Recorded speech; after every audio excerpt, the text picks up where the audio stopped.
amigos, nuevamente acá en Historia y Valores, el programa de la Fundación General José María Paz. Como decimos siempre, somos amantes de nuestra historia y de nuestros valores, pretendemos trabajar sobre ellos que hicieron y hacen a nuestra nacionalidad. Queremos echar luz no solo sobre los hechos del pasado, también sobre claves útiles para entender el presente de nuestra sociedad, para imaginar y construir un futuro mejor. Y como siempre, el equipo completo hoy. Los dos Eduardo Serino, Eduardo, lo que son los años, Eduardo Grassi, nuestro operador Miguel, que es el líbero en el equipo, y quien les habla, Roberto Serrana Paz. Conducimos y hacemos este programa con la emoción y las ganas de siempre. Buenas tardes. Buenas tardes. Bien. Como siempre, Argentina no nos priva de noticias y tenemos como para hacer dulce. Inflación, 7%. Está confirmada por ello.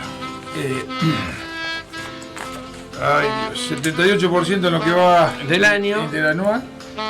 Y lo que va a dar la anual, ¿no? Y vamos arriba del 100. Sí. Vamos arriba del 100. Y haciendo un ajuste brutal. Si lo hubiera hecho Macri esto, pues re bien. Pero no Macri, cualquiera que lo hubiera hecho ya tendría las manifestaciones en contra de lo que se está haciendo. Y lamentablemente hay que hacer mucho más porque si no esto va a reventar de una manera absoluta. Lo que pasa es que estamos en presencia de un gobierno negador de la realidad, en donde han querido armar todo este show mediático de que un inimputable con un arma de juguete quiso matar a la vicepresidenta, y con esto han armado toda una misa de zen, y bueno, acá están los resultados. No vamos ni para atrás ni para adelante, tenemos la inflación más alta del mundo.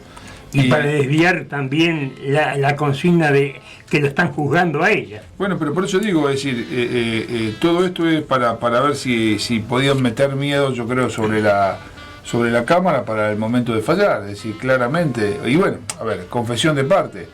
El presidente del bloque de senadores justicialistas pidió que la paz social se consiga archivando la causa de vialidad contra la señora. O sea que, lamentablemente, es más de lo mismo. Lo que ustedes que tienen algunos años más que yo se deben acordar mejor que yo. Esto es del 73, nada más que todavía sin un grupo montonero armado, pero acá ya tenemos un grupo que se llama La Cámpora, que son una manga de fascinerosos, que lo único que les falta tomar son las armas. Y bueno, y acá están la realidad.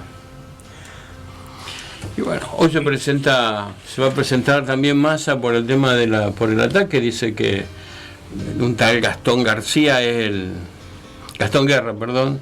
que fue el mismo que atacara el auto de él cuando fue el asunto de la asunción de mando de él, que pertenece a ese grupo Nación de Despojados, y seguimos en la misma. No discutimos los problemas de fondo, es decir, vamos y pedimos plata. ¿Para qué? ¿Para seguir pagando el chiquero que tenemos? Realmente no se puede creer, ¿no? Y aumentamos estrepitosamente la deuda externa, y cada vez es menos posibilidades de poder devolver el dinero así. Asombró la cantidad de gente que llevó Massa a Estados Unidos. La cantidad de funcionarios que llevó asombró a los que entrevistó, y aparentemente lo que se estaría negociando por abajo sería que se consiga una situación de que Estados Unidos pondría plata a cambio de gas. Hubo una reunión secreta también que lo tiene perfil hoy entre Cristina y un amigo de Macri, ¿no? Que no se sabe. Y otra que estaba teniendo Massa con ella ahora en estos momentos. Sí, Mansur, que está en la Cámara de Diputados. 3.000 preguntas tenían preparadas para... Pero no fue nunca. Hace un año y pico que el ministro no fue nunca, tenía que ir todos los meses. Claro. Pero la directora del Fondo Monetario Internacional ya lo advirtió. Estamos en un momento en que los problemas que afronta Argentina son muy significativos, principalmente la inflación, que es devastadora, especialmente para la gente pobre en la Argentina. La inflación mata a los pobres. Ahora, somos un país que no tenemos imagen. ¿Ustedes vieron ayer la foto de los dos sindicalistas que visitaron al embajador norteamericano, con la camisa afuera uno. Los famosos cipayos, si esto hubiera sido durante otro gobierno o otra gente, son los cipayos vendepatria, ahí están. Claro. ¿Qué fueron a hacer? ¿Hablar de educación? No, educación, no, ni me hablé de educación. Ni me hablé, mirá, lo que se reniega en educación, hoy, ahora en un rato vamos a hablar con Hugo. En Mendoza sacaron un proyecto para ver cómo cambian el sistema educativo y bajan la deserción, ¿no? Y acá, en diputado dio media sanción al proyecto de ley de convivencia escolar de la ex ministra de Educación Claudia Balaguer, hoy diputada por el socialismo. Bueno, se cambian de camiseta. ¿Cuál es el proyecto? ¿Cómo se llama? El proyecto se llama Convivencia Escolar. Convivencia Escolar. Si creen que va a solucionar el problema con texto. Y acá hay que accionar, no escribir solamente. A ver, hoy la educación está dada para que vos le enseñes al chico a pensar. Un chico cuando nace va a tener, se calcula, promedio 7 trabajos en la vida. 5 de esos trabajos todavía no existen. No existen. Entonces, muchachos, lo que hay que enseñarle a los chicos es pensar, y lo que menos hacen es pensar. Sí. Pero, a ver, vuelvo a decir con toda naturalidad. 5 trabajos que todavía no existen. Es decir, si a esos chicos no lo preparamos, no van a poder trabajar. Imposible. Es decir, a ver, ¿vos pensabas que iba a desaparecer el diario papel? ¿Vos pensabas que iban a desaparecer los kioscos de revistas? Sí. ¿Vos pensabas que cada vez el trabajo de los bancarios se va a ir desapareciendo porque ya lo haces todo por medios digitales? Digamos, hoy hay una realidad que tiene una situación de que si no nos preparamos para estos cambios, que a lo mejor nosotros no porque ya estamos grandes, pero digamos los chicos nuestros, si no se preparan para esos cambios, no van a poder trabajar. Lógico. La mayoría, lamentablemente, la mayoría de los chicos que acceden a Internet no lo hacen preparándose, lo hacen, digamos, jugando, distrayéndose, pero no preparándose para el futuro, lamentablemente. Y eso va a tener sus consecuencias, evidentemente, en una generación perdida. No. Pero, ojalá fuera una. Ojalá sea una. Me parece que va a ser mucho más. No, hoy los chicos no saben hablar, no saben expresarse. Cuando voy a encontrar un chico que habla bien, nos asombra. Es lo que nos pasó con el nene la semana pasada. La semana pasada. Un chico preocupado y ocupado de la historia argentina. Entonces, vos viste con la corrección que hablaba, cómo se expresaba. La educación. Entonces, eso lamentablemente lo fuimos perdiendo y hoy los chicos te tratan de che en vez de usted, usan expresiones realmente de una, digamos, de un penaje, no una expresiones que tienen que usar los chicos a la edad que la tienen que usar. No sabemos nosotros ya cómo, es decir, qué le enseñan en la escuela, porque lo que decía Hugo, una de las últimas salidas, que el problema es que el docente no está formado para capacitar a los chicos de manera, digamos, medianamente con las nuevas tecnologías, con las nuevas expresiones. Sabemos nosotros que todos los que tienen los planes sociales deberían tener a los chicos escolarizados, y eso es mentira porque van y aprietan a los docentes para que le den la constancia de que los chicos fueron y no van. Claro. Entonces, todas esas situaciones que nosotros todos las sabemos y el poder mira para otro lado porque le conviene, es el daño que le estamos haciendo al futuro de la Argentina. Sí. Así que vamos ahí. Los problemas éticos siguen surgiendo como cualquier cosa, los comportamientos. Yo esta mañana me agarré una bronca. Hace 2 días voy a hablar con el director del cementerio por un problema que tengo de un cliente, y 2 horas, director, vicedirector, abogado, director administrativo y yo. Eran los otros 4 cosas. Durante 2 horas nos pusimos de acuerdo en que íbamos a operar, que íbamos a ver cómo negociamos. Esta mañana llego y me habían metido una notificación. Entonces lo llamo al tipo y le digo, ¿no habíamos quedado en otra cosa? No, lo que pasa. Obviamente estoy preparando una denuncia penal contra los dos, contra el director. pues ellos están incumpliendo los deberes de funcionario público, para alguna teoría penal hasta podrían haber cometido prevaricato. Quieren cambiar un contrato que se celebró hace 50 años. Claro, sin la conformidad del otro. Claro. Sí, pero a lo que voy es que está bien, se pueden equivocar la gente, pero como yo le decía esta mañana, tuvimos 2 horas hablando, hace 48 horas, y hoy usted me mete a mí una notificación. Si el funcionario público, que tiene que ser una imagen de probidad, de seriedad, no lo es, ¿qué podemos esperar? Porque ahora empezamos con todo el bardo, como siempre. Nosotros somos abogados, no nos cuesta nada, nos sentamos en una computadora, en 1 hora hacemos una denuncia, lo citamos al intendente, lo citamos al director, y terminamos molestando al divino botón. Y utilizando todo el ámbito de la justicia para cosas que por ahí se podrían solucionar. Bueno, pero a ver, a veces hay que justificar el sueldo. Sí, pero era más fácil, como yo le dije, ustedes son para nosotros nuestro único proveedor, porque es una mutual que tiene 2 panteones, tiene 3.000 nichos. 3.000 nichos ahí, ¿no? Y le digo, la relación entre nosotros tiene que ser perfecta. Le digo, si tenemos un problema, nos sentamos y lo charlamos. No empecemos a tirar bombas, pues empecemos a tirar bombas, terminamos como los rusos y los ucranianos. Ellos se crean el grandote y a lo mejor terminan retrocediendo como termina retrocediendo Putin ahora, ¿no? Sí. En fin, bueno, vamos a un tema musical.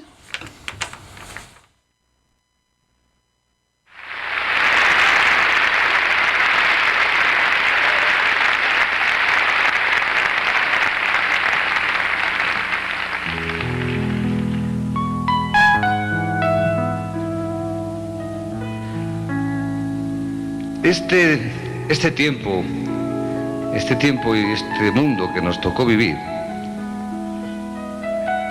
este tiempo y este mundo que no podemos cambiar por otro, al menos a corto plazo, a mí me proporciona siempre la sensación de estar viviendo en medio de misterios indescifrables, o al menos gran parte de las cosas que me rodean, para mí son misterios indescifrables que aquellos que conocen las claves no tienen el buen gusto y la delicadeza de contarme de qué se trata. Esto por un lado, y por otro, entre aquellas cosas que entiendo, entre aquellas cosas que no me resultan misteriosas, a poco que pienso descubro que muchas de ellas son unas absolutas insensateces. Mala compañía, digo yo. Es lo que hay. Una de estas cosas, una de estas tremendas insensateces de esta sociedad, es el trato que se les da a los viejos. Cuando uno ve cómo esta sociedad, es decir, nosotros, creo, cuando uno ve que esta sociedad trata así a sus viejos, llega a aceptar que este eslogan del se usa y se tira le es tan aplicable al hombre como a un Tampax o como a un envase no retornable. Porque esta sociedad, o sea nosotros, al hombre y a la mujer, después de sacarles todo el jugo, acostumbra a condenarlos al pacto del hambre, a humillarlos, a arrinconarlos y abandonarlos. Y esto no solo es una canallada, es peor, mucho peor. Esto es una demostración palpable de la estupidez de esta sociedad. Porque, por un lado, aquellos que hoy se sienten jóvenes han de reconocer que con el transcurso del tiempo, a lo más que pueden aspirar es a envejecer con dignidad. Y difícilmente podrán hacerlo si los que hoy son jóvenes no ayudan a los que hoy son viejos a envejecer con esta dignidad. Esto por un lado. Y por otro, ¿qué quieren que les diga? A mí personalmente siempre me pareció estúpido y criminal el quemar los libros, destruir los archivos, pisotear el conocimiento o despreciar la experiencia. Y esto es lo que esta sociedad, o sea nosotros, hacemos cada día con los viejos. Esto lo cuento porque viene a colación de esta historia, escrita para esos niños que llegaron más lejos porque salieron antes, a los viejos. Si se llevasen el miedo y nos dejasen lo bailado para enfrentar el presente, si se llegase entrenado y con ánimo suficiente, y después de darlo todo, en justa correspondencia, todo estuviese pagado y el carné de jubilado abriese todas las puertas, quizá llegara viejo, sería más llevadero, más confortable, más duradero. Si el ayer no se olvidase tan aprisa, si tuviese más cuidado en donde pisa, si se viviese entre amigos, que al menos de vez en cuando pasasen una pelota, si el cansancio y la derrota no supiesen tan amargo y fuese poniendo luces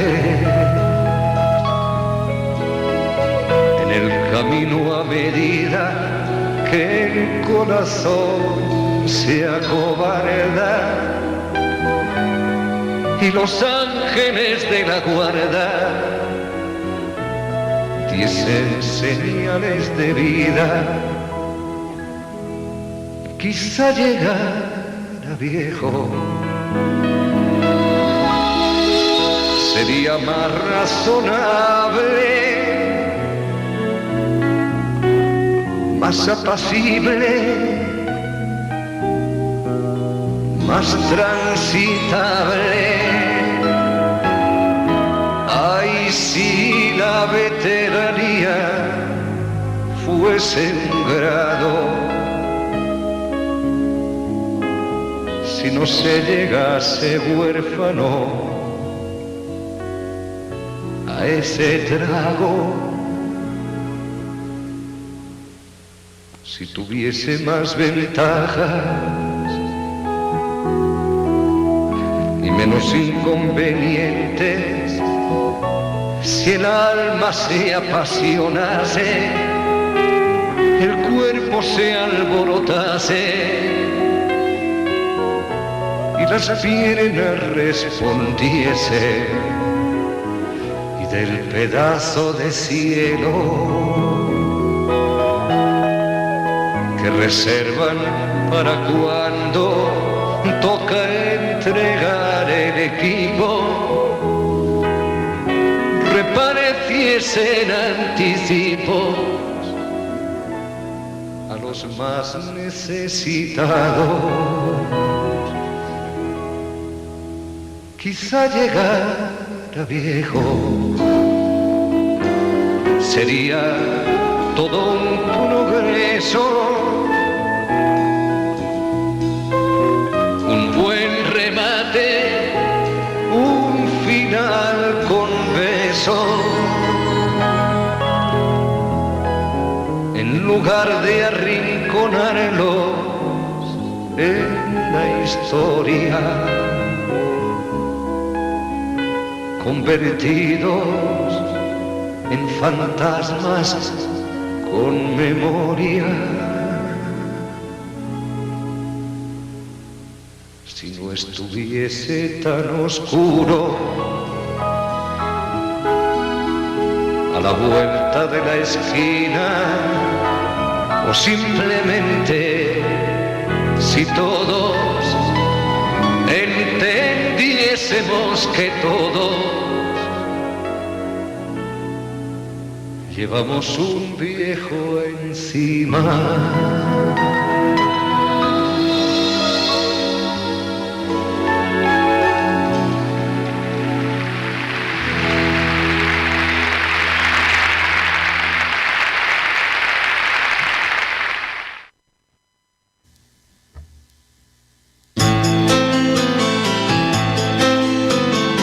Bien, seguimos en Historia y Valores, 17 horas 24 minutos en FM Clásica Rosario, acá con todos los honores. Vamos a hablar de algo más liviano. Ustedes no, porque no tienen chicos, pero el lío que hay por la figurita del Mundial. Bueno. Vos no sabés, con mi hijo hice un negocio pésimo con él porque le prometí que le compraba de acuerdo a las notas y se me fue la mano en poner un alto y ahora debo como 70 paquetes. Pero no se consiguen, no hay en ningún lado. ¿No No. viste que los kiosqueros pidieron por favor que no lo discriminen y que les hagan llegar porque es un daño terrible lo que le están haciendo? Claro. Pero es una locura. Y hoy leí en un diario que debe ser el hermano del Patón Guzmán creó una aplicación por internet que te avisa dónde hay. ¿Ah, sí? Sí. Fue una cosa de loco. Ahora, la desesperación de la gente. El otro día a la vuelta de casa, obviamente Santiago estaba prendido en esa, a la vuelta de casa habían informado que iba a haber. Había 1,5 cuadras de cola. Dicen Y después lo que pagan por las figuritas como la de Messi, por ejemplo. Dicen que por álbum recaudan 30.000 pesos. Por álbum álbum. lleno. Claro. Yo creo, a mí me habían dicho 40, que llenar el álbum cuesta 40 lucas. Sí, yo escuché que por álbum se juntaba 30.000 pesos. Ah, es una fortuna. fortuna en plata. Pero bueno, estas son las cosas por ahí de color que tienen todas. Sí, por lo menos para no tirar tanta pálida a la gente, no nos entretenemos. Claro. Nos La entretenemos preparación. con eso, ¿no? No, porque, a ver, yo veo los chicos, como vos decís, y los grandes. ¿No viste? chicos ¿No grandes. viste? Sí, Señor los grandes. haciendo cola, yo lo viste en televisión. Pero hoy hay un negocio, nos vamos a dar la dirección, hay un negocio por Ceballos, pasando Oroño, que te vende figuritas sueltas. Ah, sí. Ahora, claro, te arranca el mate. Ah, sí. Y no. Vos vas a comprar la que te falta. Vos vas a comprar las que te Claro, faltan, pero claro. te atienden. No, pero inventamos todo. No. Este país es increíble. Pero hay una desesperación. Sí. Hay una desesperación, todo el mundo con Incluso eso. los memes que hay en internet, cuando los chicos consiguen una figurita que es difícil, y vos ves los memes, los chicos saltando de alegría porque consiguieron esa figurita. No, es terrible. Bueno, por lo menos nos divertimos con algo, ¿no? Eso. Por lo menos, realmente... ¿Tenés alguna efeméride, Eduardo? Sí, hay varias. Bueno, en principio la Feria Internacional del Libro continúa hasta el 18 de septiembre, se atiende desde las 15 hasta las 22 horas y como está organizado por la Municipalidad de Rosario y la Fundación El Libro. ¿Hasta cuándo está? Hasta el 18 de septiembre. O sea, 4 días más. 4 días hasta el viernes. Claro. No, exactamente. hasta el sábado. Después tenemos que la Orquesta Sinfónica Provincial de Rosario da gratis el viernes 16 de septiembre a partir de las 21 en el Teatro del Círculo un concierto didáctico familiar. El nombre del concierto es Zoológico Sinfónico. Hay también un encuentro nacional de juego de mesa, La Cultura en Juego. Se realiza en el Galpón 11 y será sede del 11º Encuentro Nacional de Juegos de Mesa. La entrada es libre y gratuita. Se realiza el 32º y 33ª Muestra Anual de Fotoperiodismo Argentino. La misma se puede visitar de miércoles a sábado, de 16 a 20 horas, hasta el 1 de octubre. en el Centro de Expresiones Contemporáneas, el CEC, allá en Paseo de las Artes 310.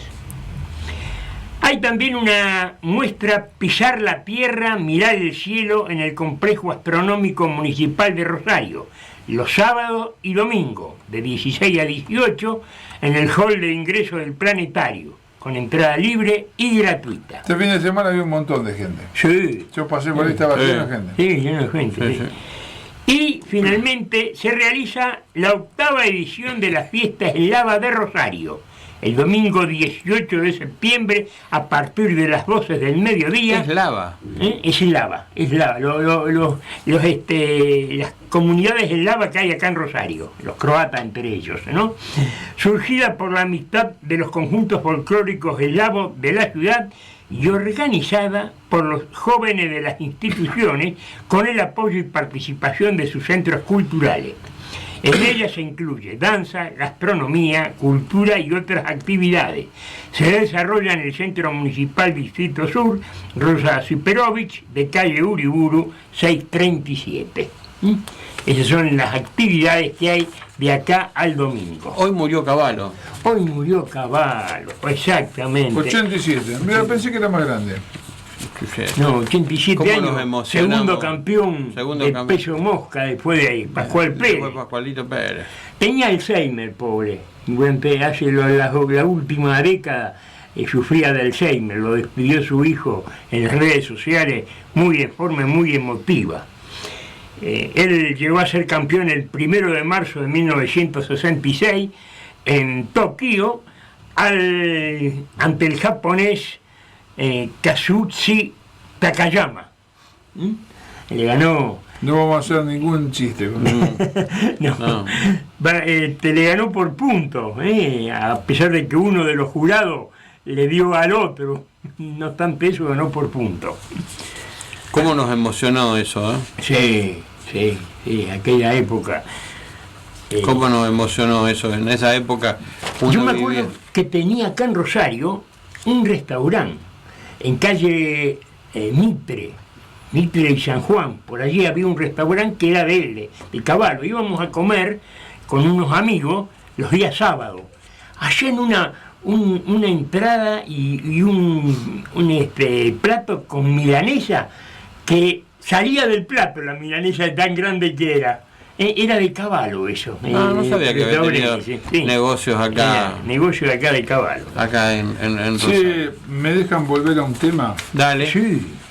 Eduardo dijo que se había votado en diputado la media sanción de un proyecto de ley de la ministra de Educación llamado Convivencia Escolar. Exactamente. Artículo 1. El proyecto plantea que el objeto de la presente es promover la convivencia, la pluralidad y la participación democrática de todas las personas involucradas en las instituciones educativas a los fines de garantizar el derecho a una educación integral y a la protección de todos los derechos que asistan a niños, niñas, adolescentes y jóvenes. Esto y nada, y decir que lo que está es más de lo mismo, es una vergüenza. La ministra de Educación, o la ex ministra, ahora diputada, se quemó las pestañas para hacer semejante proyecto de ley. Por eso digo que Convivencia. todo queda en papeles. Pero a ver, Eduardo, convivencia escolar. Si hoy no tenemos convivencia escolar, ¿qué es? ¿Cómo subsiste un establecimiento con mil educando en el... No tienen idea, no tienen idea. Pero viven guitarreando. Y bueno. Y se lo aprobó diputado. Sí. O sea que... Pero entonces, a ver... A ver, eso pasa a la comisión. La comisión vota en función de la integración y cuando va diputado levantan la mano porque está aprobado en comisión. Entre otros aspectos, dicha guía detalla la forma de actuar en caso de situaciones de violencia, conflictos en redes sociales, discriminación o hostigamiento por orientación sexual, identidad de género, maltrato infantil, situaciones de violencia de género en el noviazgo, trata de personas, extravío de personas, suicidio. O sea que todo eso no teníamos nada hasta ahora.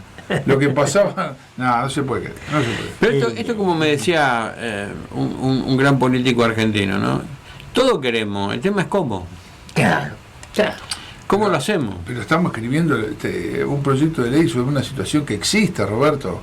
Es decir, vos en la universidad, si un chico insulta a otro, pega dentro del aula, ¿vos qué haces?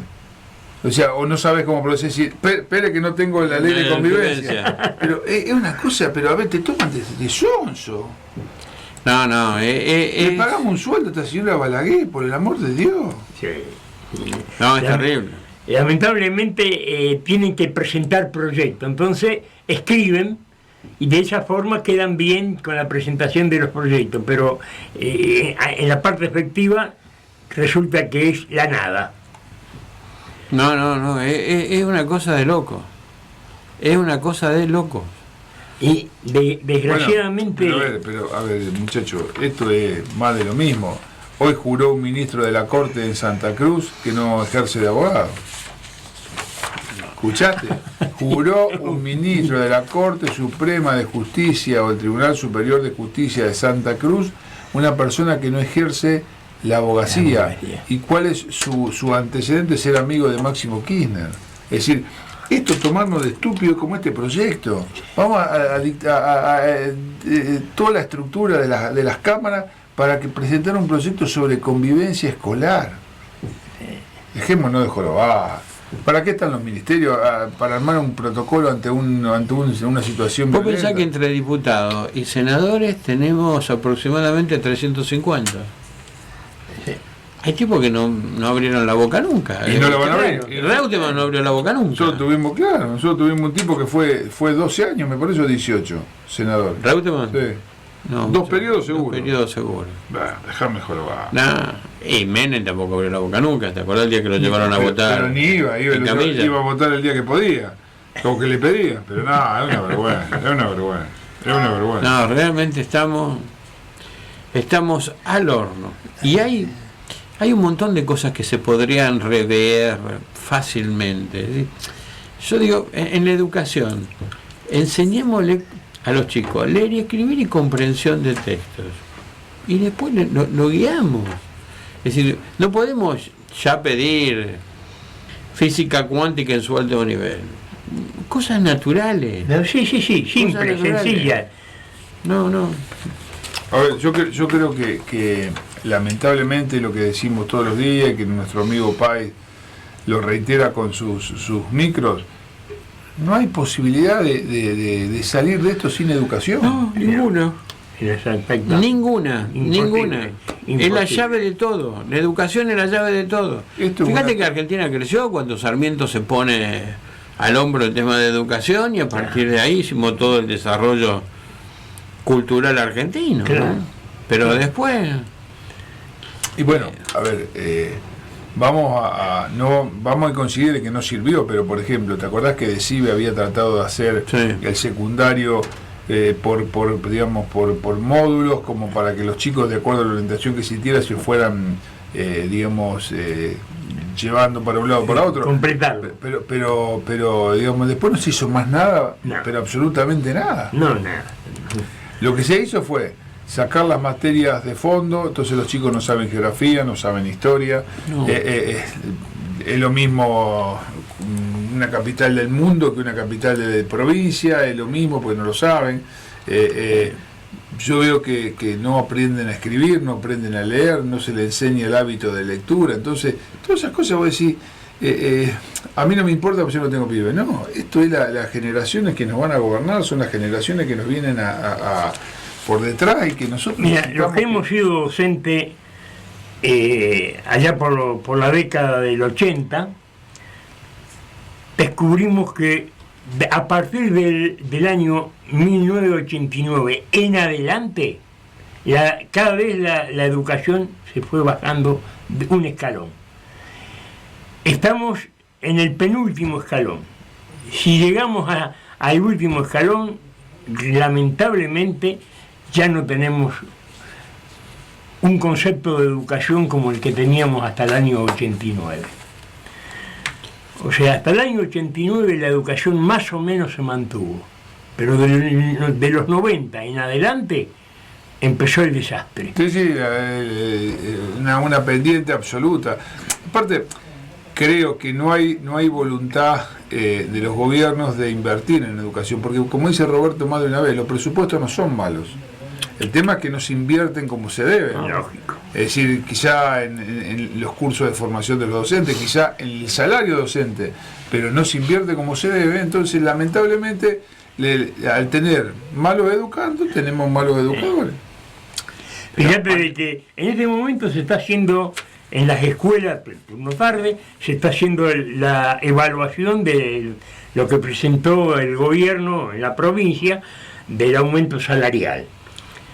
Evidentemente, como hay entre medio está el problema de los descuentos de los sueldos por los días de paro, evidentemente va a continuar los paros. Mira, hoy Y esto es cada vez peor. Hoy hablábamos con un docente, con Roberto, que nos decía que si le descuentan los días de paro, en algunos casos puede ser hasta el 33% del sueldo. Claro. Y por otro lado nos comentaba que con este arreglo hasta diciembre van a cobrar menos del 90% de aumento. Y acá la inflación va a ser el 100%, es decir, otra vez estamos generando, digamos, porque a ver, podrían tranquilamente aumentarle mes a mes con la inflación del mes anterior y listo, si eso tarde o temprano es lo que terminan dando. Porque acá este gobierno lo que está haciendo es tirar la pelota para adelante, hacerse unos dólares para que no se le explote todo y no le importa nada. En ese tema de los dólares, lo peor de todo es que conseguimos los dólares y seguimos aplicándolo mal. Sí. Entonces el gobierno sigue sin timón. Fíjate vos que sale a cazar dólares argentinos sin declarar en Estados Unidos ahora el gobierno. Es decir, se puso de acuerdo con lo que sería la FIT de Estados Unidos para que le diga quiénes son los argentinos que tienen los dólares metidos en Estados Unidos. Espera que todavía eso no está firmado. No te lo van a dar. No, lógicamente. Pero a ver, eso no estaría mal en tanto y en cuanto, digamos, vos tenés gente que la saca de acá para esconderla en otro lado, no estaría mal que uno pueda aprender a esa gente para que pague un impuesto acá. Pero no pasa por ahí, porque todo lo que se recaude no es para invertir en situaciones de progreso. Es para seguir rifando y haciendo la politiquería barata que estamos haciendo. Seguro. O vos tenés que los funcionarios que fueron ahora fueron a parar en hoteles 2 estrellas, o fueron a un hostel, o no comieron. Es decir, lo que debe haber gastado este muchacho con la comitiva que llevó en estos 4 o 5 ¿Cuánta gente fue en la comitiva? Pero fíjate, hay un artículo en el diario de hoy 16 personas. que le asombró la cantidad de funcionarios que llevó. 16 personas llevó. Entonces vos te das cuenta que les importa un bledo la situación económica, les importa un bledo el sacrificio que hace el país. Sí, viva la Pepa. Entonces, lo hablamos en el programa anterior, el dólar soja a 200 pesos. ¿Quién paga los 55 pesos entre el dólar oficial y los 200 que pagan? Emisión. ¿Qué emisión? Hicieron un bono, un nuevo bono, sin respaldo. Entonces el Tesoro le presta al Estado la diferencia para pagar esto, es decir, es más inflación, más emisión. Entonces, ¿a dónde vamos para? A ningún lado, vamos para cada vez al pozo más grande. Acá hasta que no tengan conciencia de que si esto no lo frenan, se le explota a ellos, al que viene o al otro. ¿Entendés? Es decir, tenemos un presidente que te dice cumplí con mi palabra. ¿Cuál era la palabra? Que nos encerraba a nosotros y él estaba de fiesta, que se robaron la vacuna, esa es la palabra, que la vacuna se la pusieron los amigos y después la gente. Es una locura. O sea, y la justicia que no toma ninguna medida. A ver, yo creo que por eso los jueces son los que son, es decir, no son los probos. Y fíjate vos que, por otro lado, el barómetro de la deuda social con las personas mayores, condiciones de vida de las personas mayores entre el 2017 y 2021, nos dice que hay vulnerabilidad en la clave de pandemia por COVID-19. Una de cada 4 personas mayores vive en hogares con pobreza estructural, según ese barómetro. No hay duda. Y no hay duda que hoy la pobreza está en el 50%, no hay duda. No hay duda. Incluso más te digo, yo creo que si no se midiera los planos sociales que se dan, que eso lo miden como un ingreso, creo que es mayor todavía el índice de pobreza. Lógico. Entonces vos te das cuenta que lamentablemente estamos en una situación que vamos en caída libre y todos miramos por otro lado. Sí, son toda travesura. Porque ahora lo único que le interesa ahora ver quiénes son candidatos. Y ahora Claro. imagínate que ya están armando lista y todo. Vamos a seguir administrando pobreza de la pobreza de la pobreza de la pobreza. Administrando pobreza, exactamente. Bueno, porque, a ver, el nivel intelectual de lo que nos gobiernan evidentemente cada vez más chico. Bien, lo tenemos a el doctor Carrillo Vascari en línea. Así que buenas tardes, muy buenas Miguel. tardes, amigos. ¿Cómo estás? Hola. Sí, perfectamente, los escucho perfectamente, perfecto. con un poco de delay. Está con nosotros el doctor Miguel Carrillo Vascari, abogado, pero fundamentalmente uno de los mayores especialistas de símbolos y banderas de la Argentina. Vicinólogo. Vicinólogo. Vicinólogo. Pero para hacerla más simple, somos humildes. Miguel, te convocamos porque estuvimos leyendo el artículo que salió, que publicaste en tu blog sobre los símbolos del poder. Los símbolos del poder, efectivamente. Hay usos y abusos al respecto. A ver, contanos. Bueno, es natural que en la historia humana que aquellos que detentan algún tipo de poder se identifiquen con atributos. Los más comunes son el bastón de mando, una corona, un tratamiento que le dispensa a la sociedad. Esto es universal, pero en algunas circunstancias son mucho más pomposos, como estamos viendo por televisión los detalles de las exequias de la reina británica. En otros son más sencillos, pero siempre existen. El problema es que entre nosotros, en Argentina, me voy a limitar específicamente al caso argentino, nosotros somos una república y una democracia. Entonces, todos estos símbolos de poder tienen que ser acordes a nuestra forma de Estado y nuestra forma de gobierno. De tal manera que no pueden ser ostentosos, tienen que ser medidos, tienen que ser sencillos y acorde a nuestras costumbres. A nadie se le ocurriría que un presidente argentino tuviera que tener una corona, por ejemplo.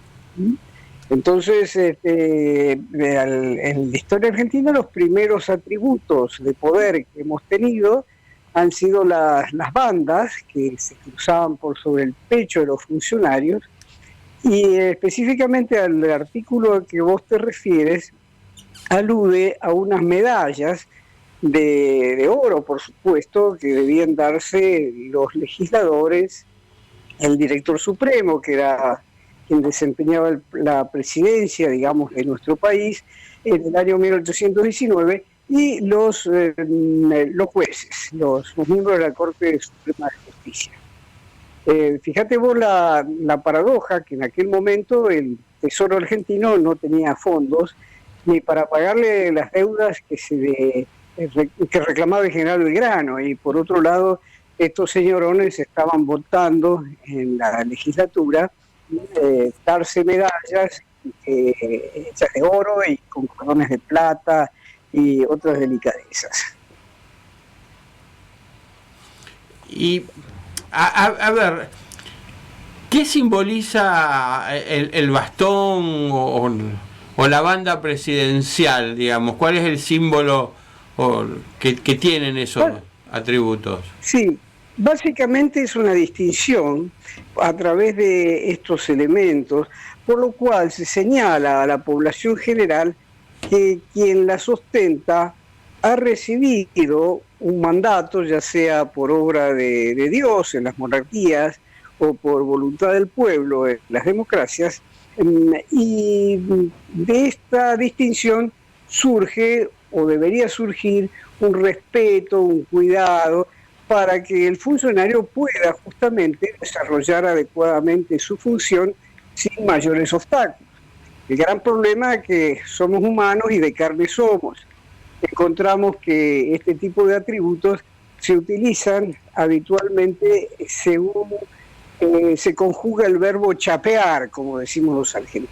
Sí. Es decir, mostrar la chapa, mostrar la banda, mostrar la medalla, y que eso nos habilite a ciertos beneficios, como por ejemplo obtener una entrada gratuita, un mejor lugar en un teatro, un lugar en un vuelo, ese tipo de cosas. Por supuesto que esto no lo hacen los presidentes, pero sí los funcionarios menores, digamos de legisladores para abajo, tanto a nivel nacional como provincial y aún municipal.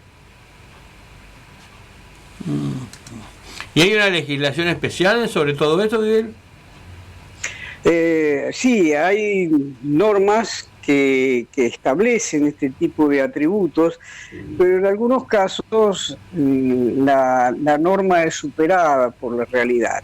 Veamos un ejemplo concreto, y yo no quiero que se interprete que hay un posicionamiento político detrás de lo que voy a decir, pero cuando un funcionario habla a la ciudadanía en forma oficial, debe tener a su derecha, y habitualmente lo tiene, una bandera nacional argentina. ¿Qué es lo que nos está diciendo esa bandera? Nada más y nada menos que esa bandera representa al pueblo que ha designado a ese funcionario. Por eso el funcionario habla con la bandera a su lado. ¿Queda claro esto? Sí, sí. Sí, sí. Hay una identificación entre el mandato popular y el mandatario. El problema es que en algunas circunstancias esto se falsea. Veamos, conocemos que en este momento está siendo juzgada una expresidenta de la Nación, actual vicepresidenta. Si cualquier persona se conecta al canal que transmite en directo las audiencias, va a ver que los que participan allí, fiscales, defensores, otros imputados, los jueces, salen chiquititos en la pantalla de nuestra computadora. Al lado de los fiscales está la bandera. Al lado de los jueces, un poquito retirada, porque son varios los jueces y la toma es parcial, también encontramos la bandera nacional. El resto de los que participan en este juicio no tienen ninguna bandera a su lado, excepto la expresidenta de la Nación. Ella habla no solamente desde su despacho, sino además con la bandera al lado, como diciendo, ojo, que yo soy la vicepresidenta y ustedes me están juzgando. Ahí tenemos un ejemplo muy claro, objetivamente hablando, reitero, sin connotación política mis palabras, de una funcionaria que está abusando de su condición, utilizando en una circunstancia personal la identificación como autoridad nacional. Yo pregunto, ¿no? Obviamente también sin hacer ningún tipo de valoración política. ¿Sabe la funcionaria eso? Debería saberlo porque por algo es funcionaria. Y una alta funcionaria como ella tiene decenas de asesores especializados en distintas ramas que se lo deberían decir. En consecuencia, tenemos que suponer que lo sabe o que alguien se lo ha dicho. Si no, alguien no se lo ha dicho, ese alguien es funcionario. Y ese funcionario está incumpliendo los deberes que le corresponden. En primer lugar, el deber de fidelidad a su propia jefa, porque con su omisión la está haciendo quedar mal. ¿Es que es una infracción o un delito? No es delito, No es delito. tampoco es una infracción, pero digamos es una forma de servirse del poder para su situación personal. O sea, si vamos a hilar finito, reitero, no es un delito, no es una infracción, pero es un agravio a la ciudadanía, Claro. porque es una infracción al principio de igualdad ante la ley que está planteado en nuestra Constitución Nacional. Muy claro. Claro, pero indudable que tener razón, pero marcha preso, ¿no? Y bueno, debería ser la sociedad la que diga, señora, usted en esto está equivocada o no está bien asesorada. Y de última, señora, usted está abusando de esta situación. Sí, porque es una forma de hacer valer su autoridad, que en ese momento está siendo juzgada como cualquier ciudadana ante los magistrados que le están juzgando. La norma de protocolo en este país, Miguel. Yo me acuerdo que quién fue, Wiener una vuelta hablaba y tenía las banderas puestas al revés atrás. Sí, bueno, hay muchísimas de esas circunstancias. Recuerdo otro caso donde las banderas estaban tan mal colocadas que justamente se le cayeron arriba a esta expresidenta, ¿no? Y eso está filmado también. Pero se golpeó feo la señora. Realmente uno se encuentra con este tipo de cosas que en todo lo que es protocolo en la Argentina se cumple muy poco. Ahora, hay que entender que el protocolo no es una regla frívola. El protocolo son formas sociales que nosotros definimos como sociedad para mejor desarrollar nuestra vida cotidiana. El protocolo es esencialmente práctico. Siempre se identifica protocolo con las coronas, con los mantos, con los oropeles que estamos viendo en la televisión actualmente. Pero veamos, cuando uno se sienta a la mesa, está planteando cuestiones de protocolo, de etiqueta. No es lo mismo, pero es parecido. Es decir, el cuchillo se toma con la mano hábil, el tenedor con la mano menos hábil. Nadie se va a sonar la nariz con la servilleta. Nadie le va a comer un pedazo de comida que el de al lado ha dejado porque le gusta. Esos son pautas de protocolo que hacen a nuestra propia vida. El protocolo es un eslogan, un término que hemos aprendido a conjugar a partir del COVID, donde hemos advertido que muchas de las actividades cotidianas que las hacíamos prácticamente sin pensar, tenemos que realizarlas acorde a una secuencia bien determinada para justamente evitar el contagio. Entonces, el protocolo en materia política es una regla de convivencia democrática, de ahí la importancia que tiene.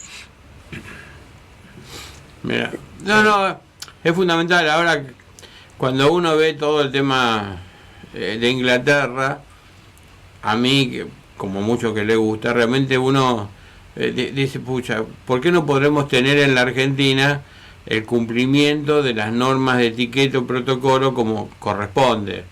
No digo la ostentación, digo las pautas mínimas. Y hoy eso no se enseña en ningún lado, no, salvo alguna especialización.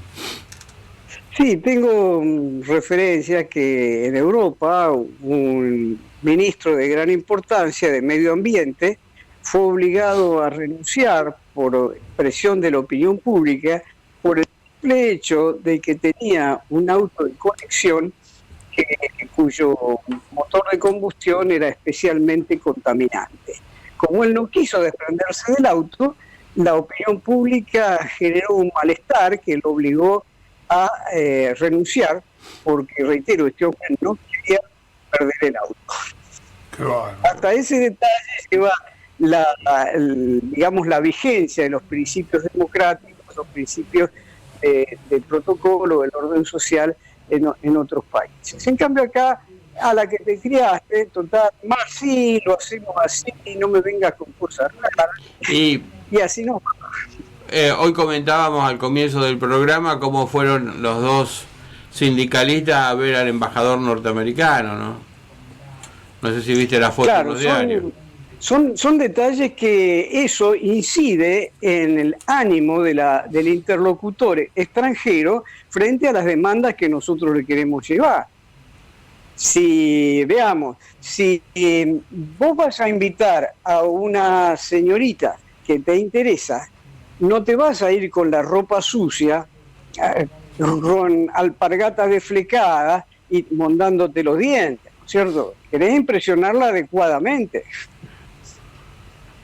Pero es realmente Eso que queremos hacer, de que todo está bien, que somos todos iguales, donde vale todo, es una pérdida tan grande, no solamente de los valores, sino la pérdida de la imagen que tenemos en el mundo, ¿no?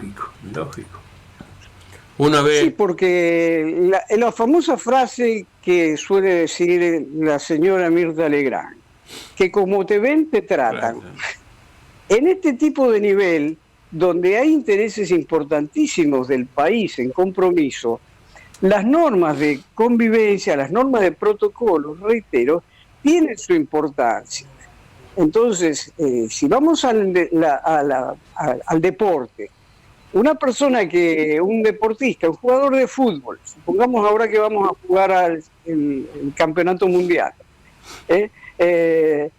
hace mal un saque de meta o un lateral, o no guarda las pautas que exige el juego para formar la barrera, va a esterilizar la posibilidad de su equipo de generar un gol.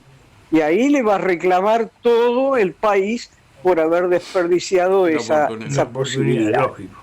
Ahí tenemos un ejemplo muy cotidiano, muy que todos lo van a entender, de por qué hay que respetar las normas establecidas para determinadas actividades si queremos obtener un determinado resultado. Ahora, si queremos pasar el rato, bueno, no formemos barrera, que el jugador contrario patee tranquilo. ¿Para qué le vamos a obstaculizar la visión del arquero? Bien, Miguel, te agradecemos mucho tu participación y obviamente, como siempre, son nuestro consultor estrella en este tema. Te volveremos a molestar cuando tengamos alguno de estos temas, y si vos te parece algo que te interese comentar en algún momento, no sabes más que avisarnos. Muchas gracias. Muchas gracias, Miguel. Les agradezco mucho. Simplemente avisarle a los oyentes que el blog, donde tengo publicados casi 800 artículos y que tienen 500.000 de lecturas, se llama Banderas Argentinas, en plural, .blogspot.com, y allí trato cantidad de temas vinculados a las banderas, a las relaciones sociales y al protocolo y ceremonia. ¿Cuántos artículos tenés publicados ahí, Miguel? Concretamente 775. Ah, demonio. Estudiaste algo, Miguel. Felicitaciones. Sí. Bueno, muchas gracias. Lo importante es que esos 775 sean leídos, y así lo demuestran las cifras que se consignan en Google, ¿no? Tendría que sacar un libro de eso. Prefiero perder el tiempo escribiendo nuevos artículos. Un abrazo, hasta la próxima. Hasta la próxima. Eso me dicen mis amigos. Chao, gracias. Chao, Miguel. Que Un la abrazo. pasen bien.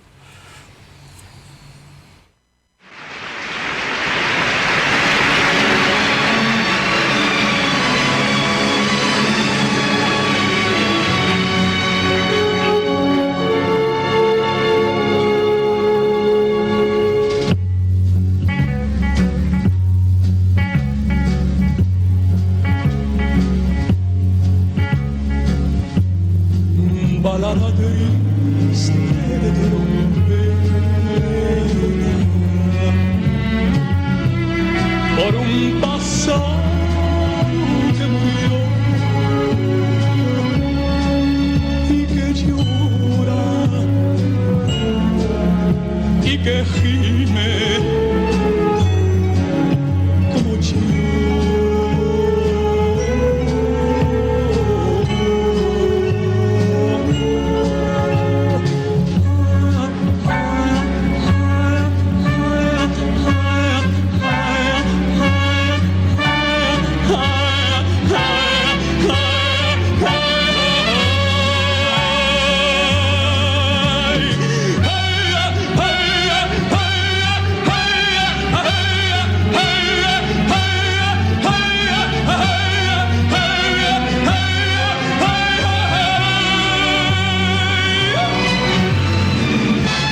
llanto de trompeta, mi corazón desesperado va llorando, recordando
Seguimos en Historia y Valores, el programa de la Fundación General José María Paz.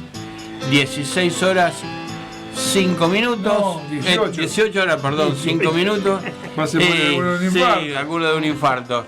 Y ahí estamos con nuestro especialista en educación, el profesor Hugo Páez. Hugo, buenas tardes.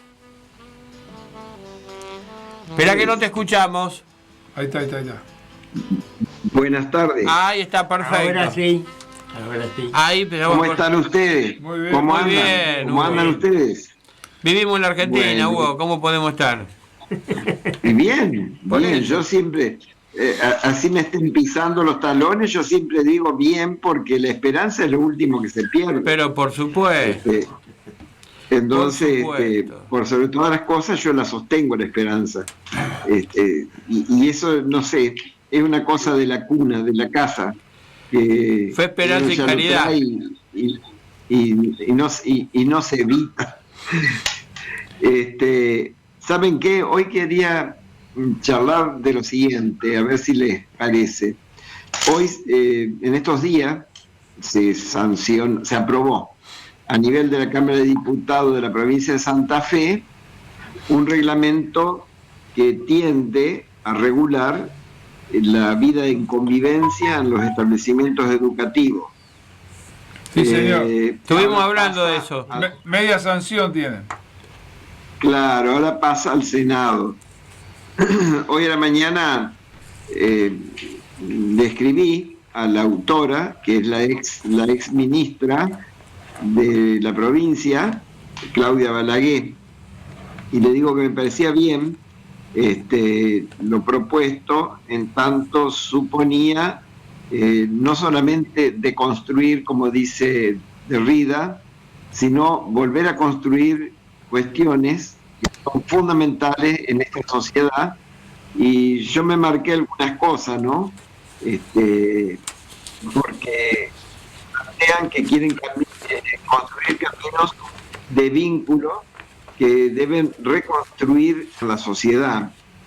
Lo único que no le dije a Claudia Balaguer hoy cuando me comuniqué con ella por el proyecto, porque me interesé, es que justamente ella señala allí que sigue el pensamiento de una periodista, docente, filósofa que vive en Brasil, que es argentina, que es Rita Laura Segato. En verdad me interioricé un poco de lo que plantea Rita Laura Segato y creo que por ahí no suma mucho porque es de los movimientos de extremo feminismo, y que apunta y ataca el patriarcado. Yo creo que son tiempos donde hombres y mujeres debemos respetarnos, debemos querernos, debemos cuidarnos. Por lo cual, una convivencia se debe construir, no deconstruir. Se debe construir y se debe construir sobre la base del respeto mutuo y el respeto entre todos los miembros de la sociedad. Cuando yo hablo de la deconstrucción, no de la desconstrucción, sino de la deconstrucción, de este autor francés, Derrida, debe ser entendida como el intento de reorganizar, de cierto modo, el pensamiento occidental ante un variado surtido de contradicciones y desigualdades no lógicas, discursivas de todo tipo, que sigue rodando las grietas, incluso el desarrollo exitoso de los argumentos filosóficos que se puedan emitir. En ese sentido, yo quiero decir que me llamó la atención que se plantea la necesidad de constituir dentro de las escuelas consejos, y esos consejos por fin aparecen los padres. Estarán constituidos por padres, familias, docentes, asistentes escolares y estudiantes. Fíjense que eso habla de una buena decisión política, si esto se lleva adelante, fue aprobado por unanimidad. Yo en el año 2010 publiqué en diarios santafesinos, Litoral, La Capital del Mar, el resultado de un proyecto de investigación que llevé adelante de la Universidad Católica de Santa Fe sobre justamente la violencia escolar, el conflicto en las escuelas y los criterios para la resolución que había hacia adentro de los establecimientos educativos.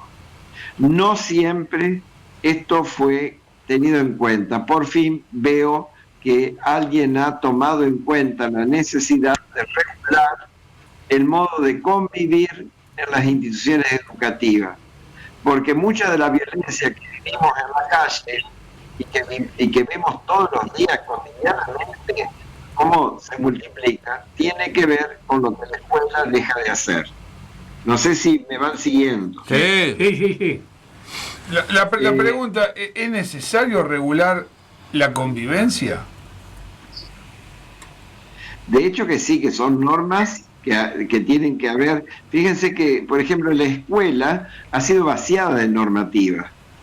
La escuela ha sido vaciada de un concepto que hace a la justicia, como es el impartir las medidas que son necesarias del incumplimiento de normas.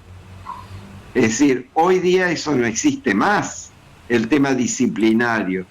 Fíjense que me llamó la atención el tema del libro rojo, donde el libro rojo, la unidad pedagógica va a establecer allí pautas que sí o sí se deben regular y se deben protocolos, digamos. Aceptar ¿Cómo? Como protocolos para ante una situación, cómo proceder, por lo que leí yo. Exactamente. Entonces, yo creo que además de esos protocolos de manejo que obviamente están pasando en muchas provincias, también tenemos que empezar a volver a decir, bueno, muy bien, una cosa es el cómo manejar y la cosa es volver a que la comunidad, a través de ese consejo, donde los padres, los docentes, todos participan, también tomen medidas. No es simplemente tocarle el hombro y decirle, bueno, esta vez pasó, no sigas así o no vuelvas a hacer, tenés que cumplir estos pasos. Entonces, no caigamos en lo que algunos juristas dicen respecto de cumplir la pena, ¿no? Que dan las otras alternativas, estas tan modernas, donde yo conozco casos de gente que se ha atropellado a uno y hoy está cumpliendo horas en un hospital.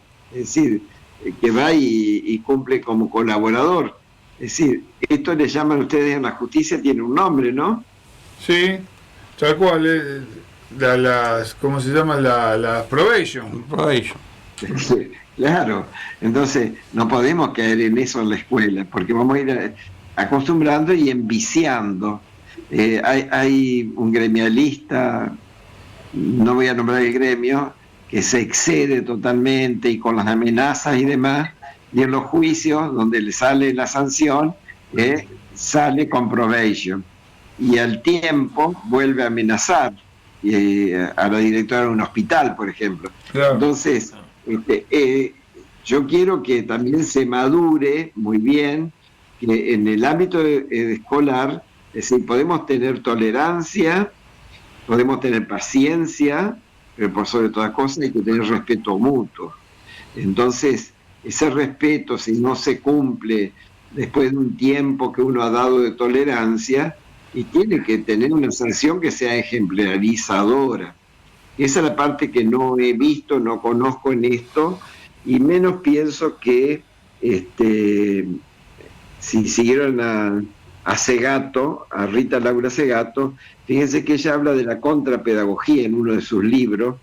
Ella llama la pedagogía de la crueldad a todos los actos y prácticas que enseñan, habitúan y programan a los sujetos a transmutar lo vivo y su vitalidad en cosas. ¿Qué tal? Es decir, ojo con eso.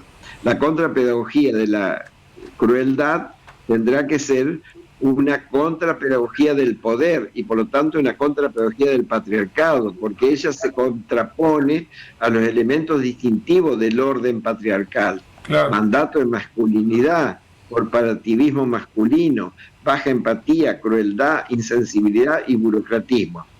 Ahora bien, esta Rita Laura Segato, evidentemente, cuando sostiene esto y nos ataca a los masculinos,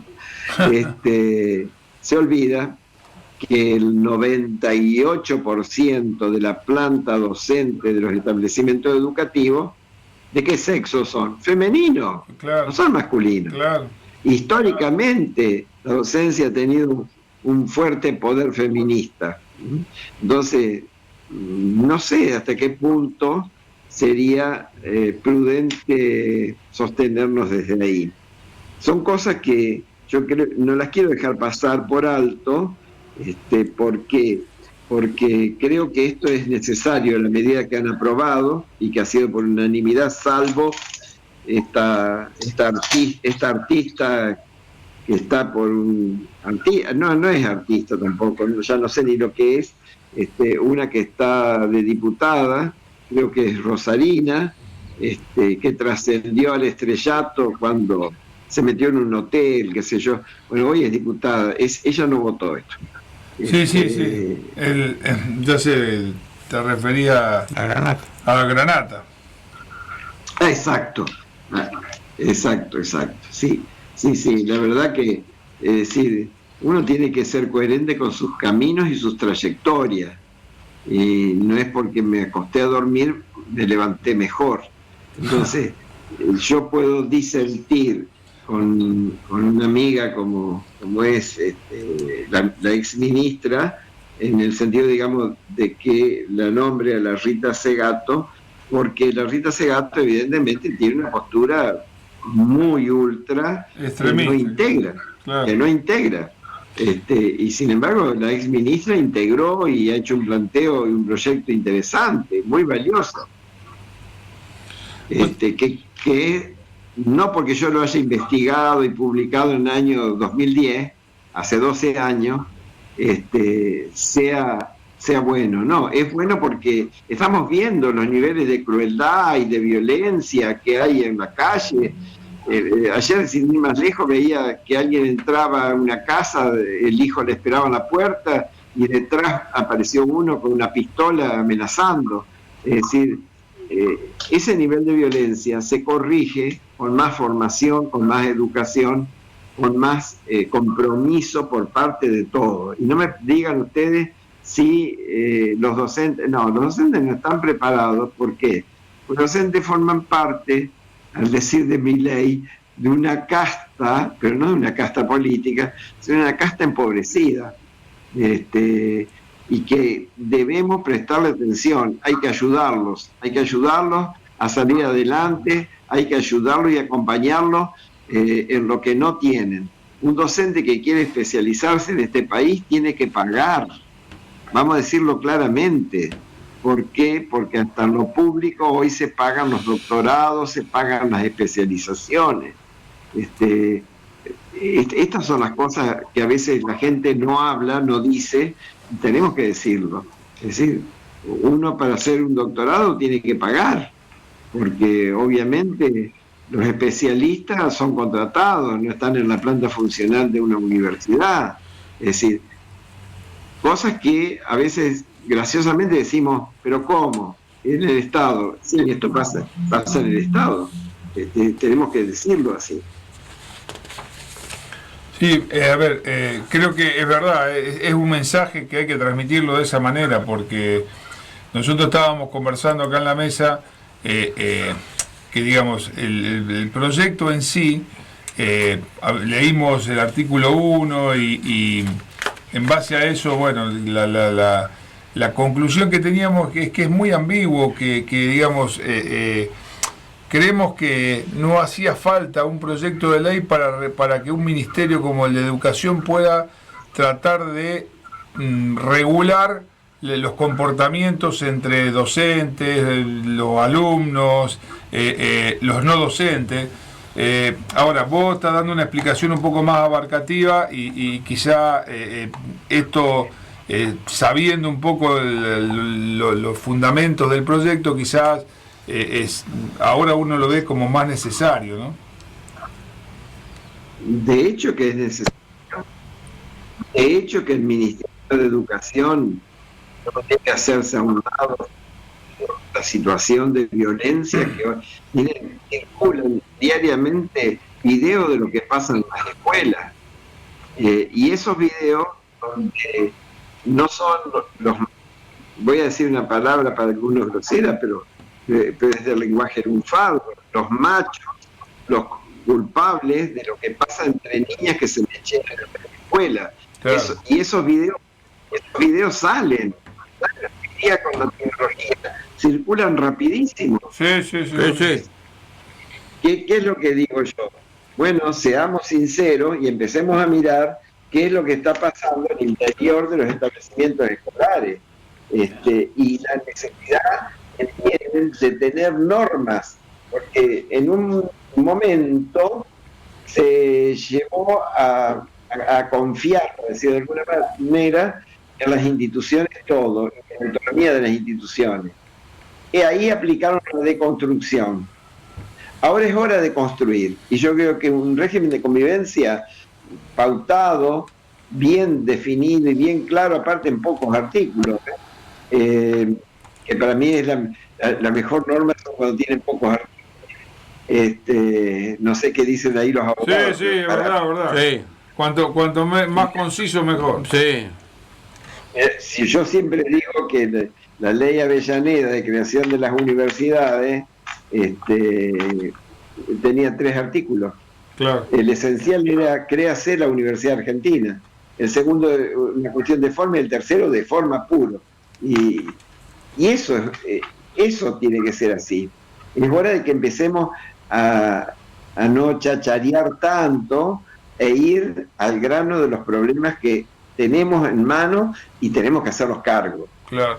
Por eso yo hoy me comuniqué con la doctora Claudia Balaguer, porque me pareció excelente que ella haya promovido, y además yo creo que es fruto de un tránsito por las escuelas. Si bien ella es una destacada universitaria, fue ministra de todo el sistema educativo de Santa Fe. Sí. Entonces valoro que haya trascendido de esta manera, y seguramente nos está escuchando, porque le conté, le dije, ahora voy a hablar de esto esta tarde con los amigos de la radio y de la radio clásica de Rosario. Ojalá. Así que ojalá.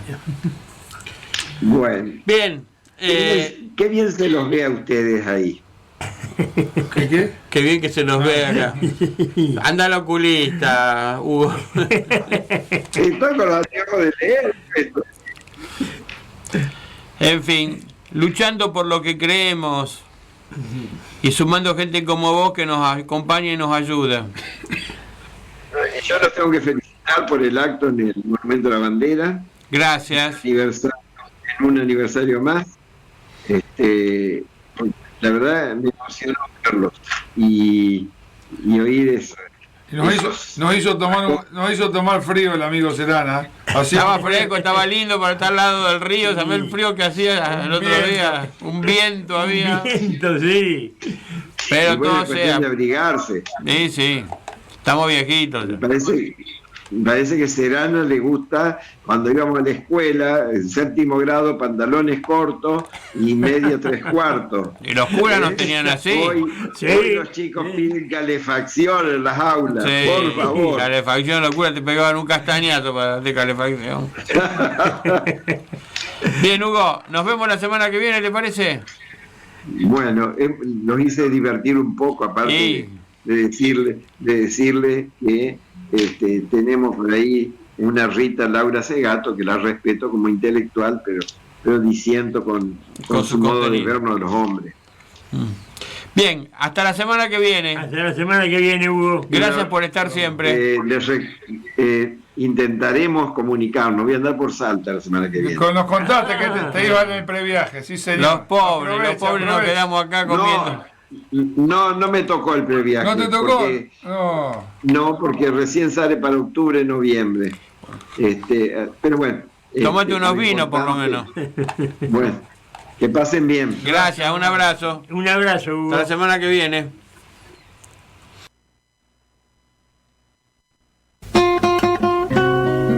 Violeta Parra era chilena.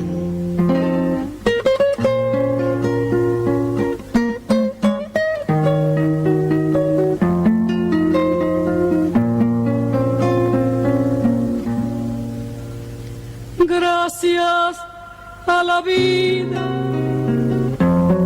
que me ha dado tanto, me dio dos luceros que cuando los abro perfecto distingo lo negro del blanco y en el alto cielo su fondo estrellado y en las multitudes el hombre que yo amo.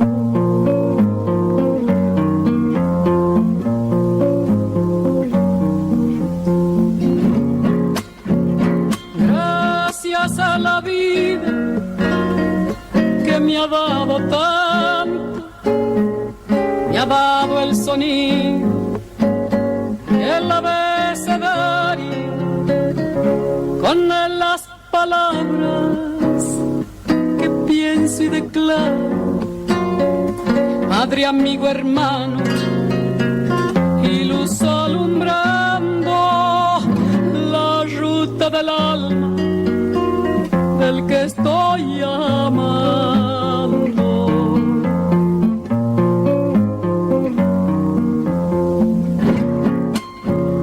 Gracias a la vida que me ha dado tanto, me ha dado la marcha de mis pies cansados, con ellos anduve ciudades y charcos, playas y desiertos, montañas y llanos, y la casa tuya, tu calle y tu patio.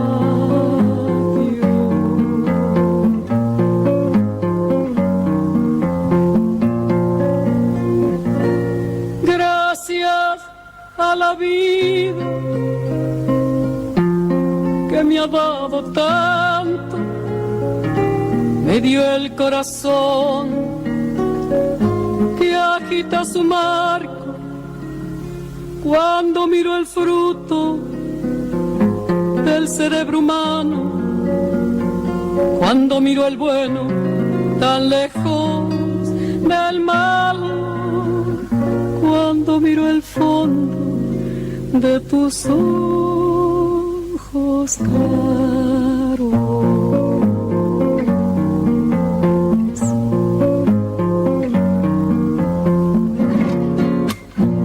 Gracias a la vida que me ha dado tanto, me ha dado la risa y me ha dado el llanto. Así yo distingo dicha de quebranto, los dos materiales que forman mi canto y el canto de ustedes, que es el mismo canto, y el canto de todos, que es mi propio canto. Gracias a la vida,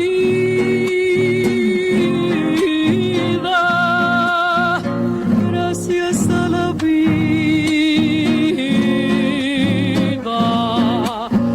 gracias a la vida,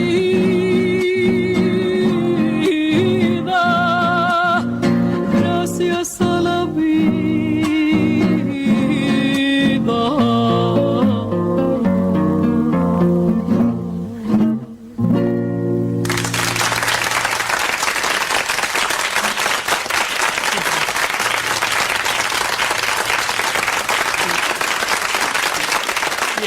Seguimos en Historia y Valores, el programa de la Fundación General José María Paz, 18 horas 30 minutos, y realmente hemos tenido una hermosa charla con Hugo Páez sobre este tema en cuanto a educación, ¿no? Sí, tan...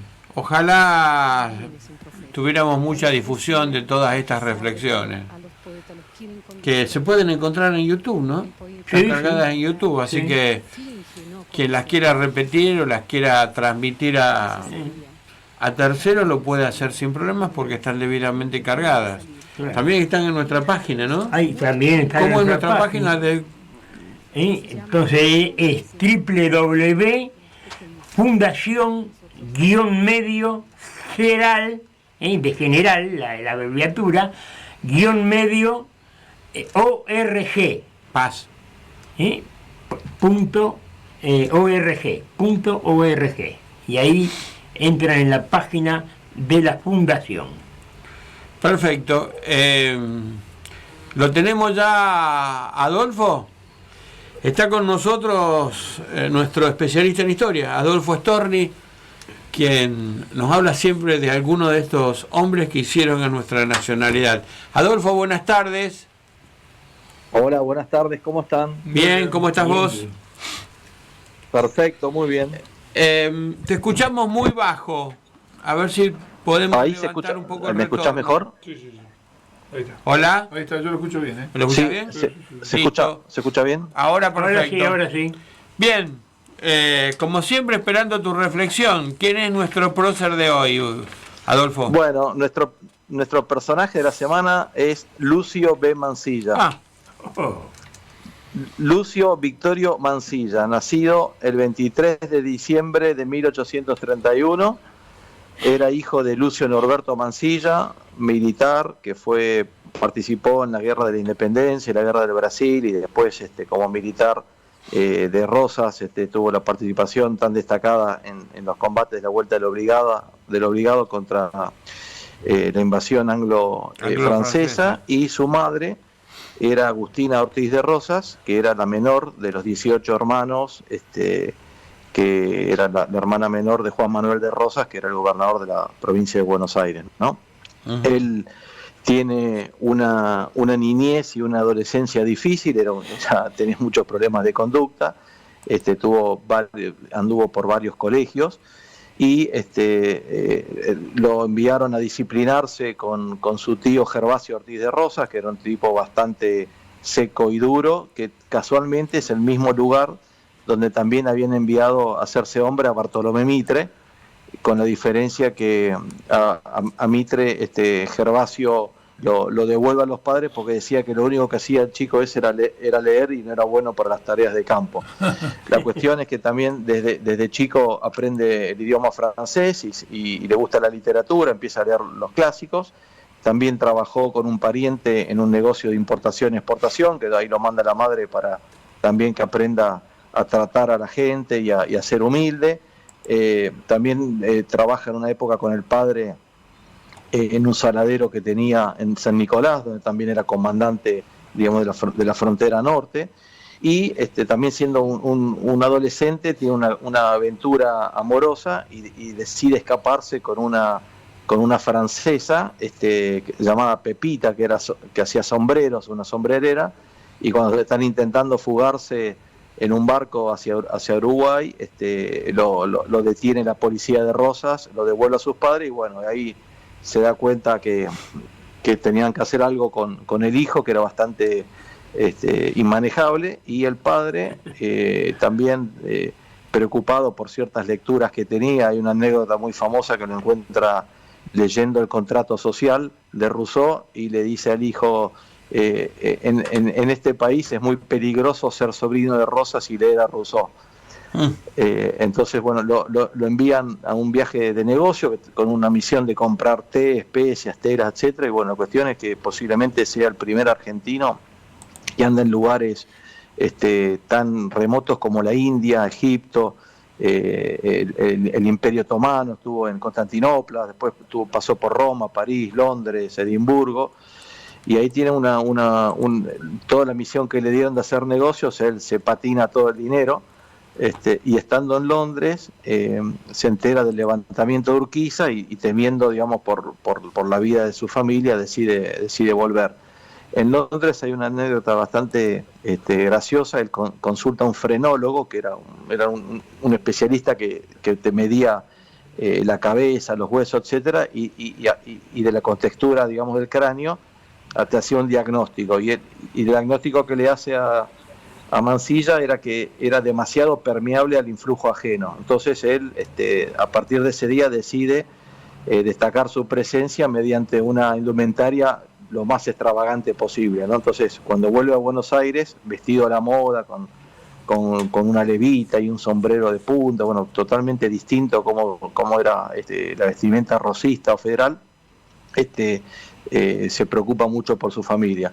Previo a Caseros está la anécdota famosa de que él lo va a ver al tío, apenas llega, y lo tiene hasta la madrugada, y lo hace comer 7 platos de arroz con leche, y le pregunta qué va opinando sobre un discurso que él tenía que dar en la legislatura, y él estaba a pocos días de la batalla de Caseros. Cuando vuelve tarde, la familia estaba muy preocupada. Mansilla padre le dice a su mujer: ¿no te dije que tu hermano estaba loco? Como que ya la propia familia veía que Rosas hacía locuras, ¿no? Bueno, la cuestión, después de Caseros se exilia con su padre y su hermano, y en el barco conocen a Sarmiento, y ahí empieza una relación con Sarmiento que después veremos más adelante tiene sus frutos.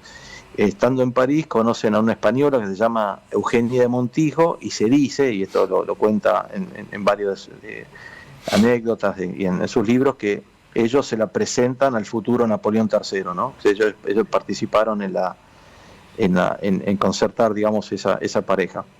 Él, a la vuelta de ese viaje, se casa con su prima Catalina Ortiz de Rosas, hija de Prudencio, otro hermano de Juan Manuel, y en 1856 reta a duelo José Mármol, que había escrito un libro que de alguna manera él sentía que calumniaba a toda su familia y hablaba de sus padres, y él se sintió calumniado, y también le gustaba mucho llamar la atención y era bastante provocador, y los reta a duelo, y termina siendo multado y desterrado de la provincia de Buenos Aires, así que se va a la Confederación.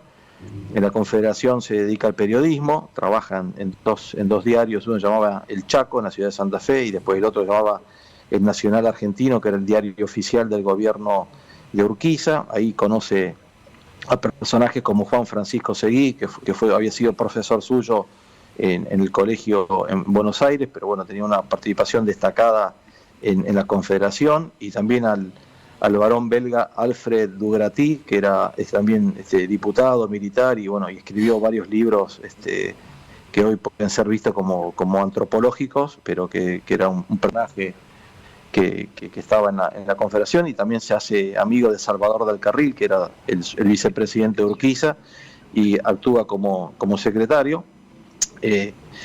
Participa en la batalla de Cepeda a favor de la Confederación, luego es secretario de la Convención Nacional que tiene que reformar la Constitución.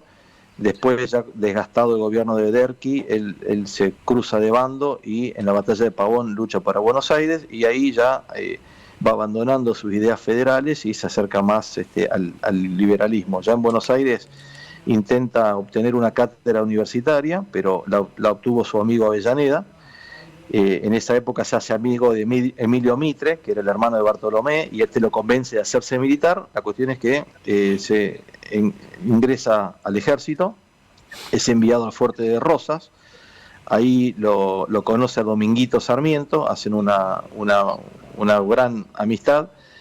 Para esa época también estrena su primera obra de teatro, y junto con un intelectual que era José Manuel Estrada forman un círculo político y cultural que reunía personalidades de la época sin distinciones políticas, como para acercar posiciones, digamos, y eliminar la grieta que había. Participa en una misión en Chile, que también ahí se dedicó a hacer mucha vida social y terminó con algunas recriminaciones de sus superiores.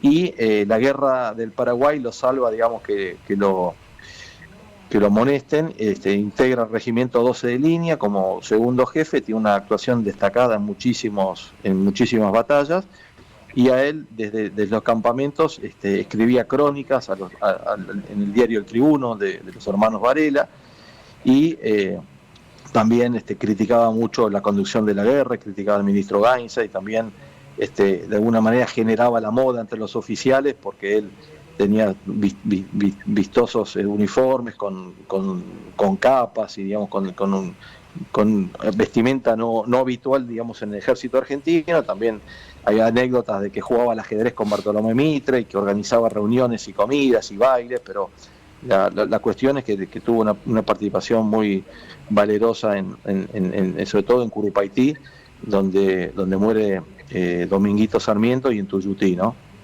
Luego es enviado, por todas estas críticas que él había hecho, es enviado castigado en Buenos Aires, y se salva del castigo porque asume la presidencia Sarmiento, que él lo conocía, digamos, de ese viaje después de Caseros, en el mismo barco, pero también a través del hijo, siempre, como era un poquito más chico que Mansilla, lo había apadrinado, y desde prestarle dinero y darle de comer, lo asesoraba mucho culturalmente, ¿no? Así que Mansilla, estando en Paraguay, en los campamentos paraguayos, él levanta la candidatura de Sarmiento. Había como un empate entre el que favorecía a Mitre, que era Rufino de Elizalde, que era el ministro de Relaciones Exteriores, y el otro candidato era Urquiza, y también estaba ahí metiéndose Alsina. La cuestión es que esta candidatura de Sarmiento, que termina siendo apoyada por Alsina, gana en el colegio electoral, y bueno, se dice que Mansilla fue el que armó la candidatura, la sostuvo desde el ejército y desde la prensa, y bueno, Mansilla creía que iba a ser recompensado como ministro de Guerra y Marina, y cuando le va a proponer, digamos, a ver cómo iba a ser su asunción y qué sé yo, Sarmiento le responde: dos locos juntos seríamos inigualables. Así que lo mandó de vuelta a la casa. Sarmiento lo asciende a coronel y lo envía a Río Cuarto, bajo el mando de Arredondo, que era un militar uruguayo, pero que trabajaba en el ejército argentino, que fue muy famoso, digamos, en la década del 60 y del 70. Algún momento tendríamos que hablar de él. Y él, estando en Río Cuarto como comandante de frontera, tiene una experiencia de firmar un tratado de paz con los indios. Entonces él se interna en territorio indígena, con 2 curas y pocos soldados, y bueno, ahí tiene una experiencia que él vuelca al año siguiente, a su regreso, en un libro que es una de las joyas de la literatura argentina, que es Una excursión a los indios ranqueles, ¿no? que de alguna manera es un estudio antropológico, pero también es un estudio de cómo vivía el indígena y, digamos, y cómo era la relación de los blancos que vivían entre indígenas y cómo eran las relaciones políticas y los efectos de la religión y, bueno, desde cómo amansaban los caballos, cómo era la comida, cómo se celebraban, cómo se negociaba. O sea, es un libro apasionante. Vuelve a Buenos Aires, ahí estalla la epidemia de fiebre amarilla y pierde a un hijo y a su padre. Funda un diario llamado El Mercantil, y fue el único que tenía doble tirada, tenía una edición, el primer diario que tuvo doble tirada. En el 1876 es electo diputado nacional, después es enviado como gobernador al Chaco, que se había incorporado, también ahí participa en una empresa minera que se decía que había oro entre el Chaco y Paraguay, así que también mezcla sus tareas como gobernador con empresario, y también participa en la fundación de la ciudad de Formosa, ¿no? Que él es el que le ordena al comandante Fontana que vaya y le elige el lugar donde tenía que fundarlo. Bueno, ahí después de esta misión como gobernador viaja a Europa, ahí está con su prima Manuelita Rosas, ya había fallecido su tío Juan Manuel, lo conoce Alberdi, lo describe Alberdi, digamos, como lo había visto. En 1880 por primera vez mata en duelo a otra persona, después tiene otro duelo más en Francia, más adelante, y ya en el gobierno de Roca es enviado en misión diplomática a Europa, trabaja en cuestiones relacionadas a la inmigración y también a la modernización de las Fuerzas Armadas, representa a Argentina en varios congresos, luego regresa a Argentina, vuelve, es ascendido a general de brigada, vuelve a ser diputado por varios periodos, se enemista con Roca, apoya a Juárez Celman, es presidente de la Cámara de Diputados cuando cae Juárez Celman, publica otros libros más famosos. En plena crisis del 90 se dedica a escribir libros muy buenos como era Cauceris de los jueves y Retratos y Recuerdos. Ahí después de la revolución de 1890 pierde todos sus bienes, tiene que ir a remate, es ascendido a general de división, apoya a Luis Sáenz Peña, luego su sucesor Uriburu lo envía de misión diplomática a Europa, después regresa, bueno, y a partir ya de finales del siglo prácticamente vive más en Europa. Era una persona que dominaba varios idiomas, era un hombre de mundo, tuvo 13 viajes a Europa, conoció posiblemente, fue el primer argentino que conoció todos los continentes.